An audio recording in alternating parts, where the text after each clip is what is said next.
අද මම ඔයාලව හම්බෙන්න ආවේ අලුත් විදිහේ වැඩක් එක්ක. මීට කලින් මම ඔයාලත් එක්ක වීඩියෝ ෂෙයා කරගෙන තියෙනවා. ඒ අර මම කියපු පොත් සම්බන්ධව රිවිව් ටිකකින් තමයි මම ඔයාලව හම්බෙන්න ආවේ. හැබැයි අද මම ඔයාලව හම්බෙන්න ආවේ ඊට වඩා වෙනස් විදිහේ වැඩකින්.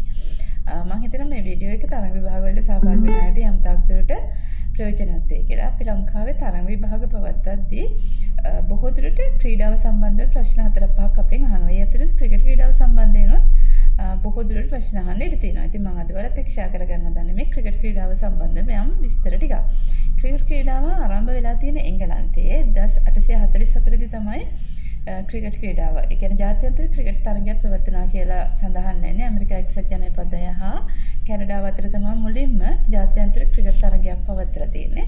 ඒ වගේම තමයි පළමු නිල ටෙස්ට් තරගය පවත්වලා තියෙන්නේ 1877 ඕස්ට්‍රේලියාව හා එංගලන්තය අතර මෙල්බර්න් වලදී තමයි පවත්වලා තියෙන්නේ. වත්මන් ක්‍රිකට් කවුන්සිලය ආරම්භ කරලා තියෙන්නේ 1909 දී.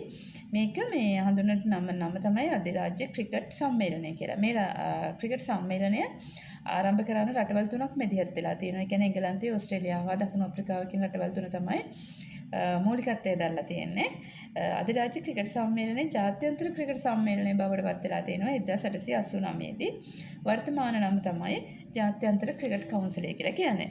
මේ ජාත්‍යන්තර ක්‍රිකට් කවුන්සිලයේ මූලස්ථානය පවතින්නේ එක්සත් අරාබි එමිරාජ්‍ය ඩුබායි වල.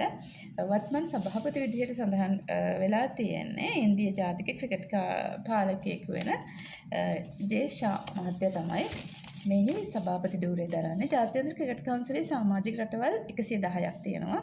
පූර්ණ සමාජිකයන් ඉන්නේ 12යි. ආශ්‍රිත සමාජිකයන් ගණන 98ක් කියලා සඳහන් වෙලා තියෙනවා.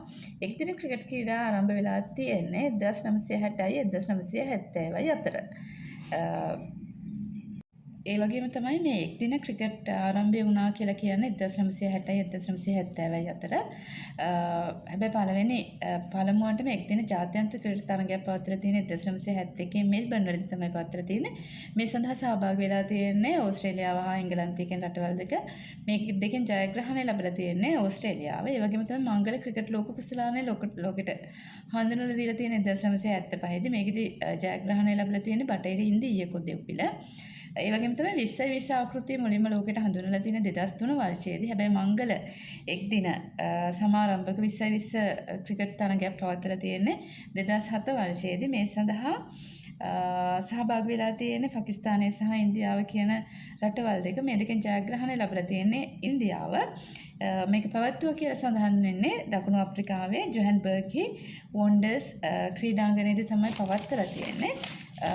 ජාත්‍යන්තර ක්‍රිකට් කවුන්සිලය මගින් හඳුන්වලා දීලා තියෙනවා තරඟාවලි කිහිපයක්. එකක් තමයි ICC ක්‍රිකට් ලෝක කුසලානය, ODI ආකෘතිය, ඒ කියන්නේ one day international ආකෘතිය, ICC T20, ICC ලෝක ටෙස්ට් ශූරතාවය, ICC ශූරයන්ගේ කුසලානය සහ ICC කාන්තා ලෝක කුසලානය කියන තරඟවල ටික තමයි හඳුන්වලා දීලා තියෙන්නේ. මේ තමයි ක්‍රිකට් ක්‍රීඩාව සම්බන්ධ ලෝක ඉතිහාසය.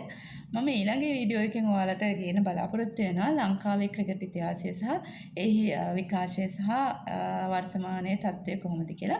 මම හිතනවා ඔයාලා මාත් එක්ක දිගටම රැඳී ඉඳී කියලා. මේ වගේ වැදගත් තොරතුරු වලින් ඔයාලව මම දිගටම සම්බන්ධ වෙන්න බලාපොරොත්තු වෙනවා. එහෙනම් අදට මම නවතින්නම්. ඊළඟ වීඩියෝ එකකින් ආයෙ අපි හමු වෙමු.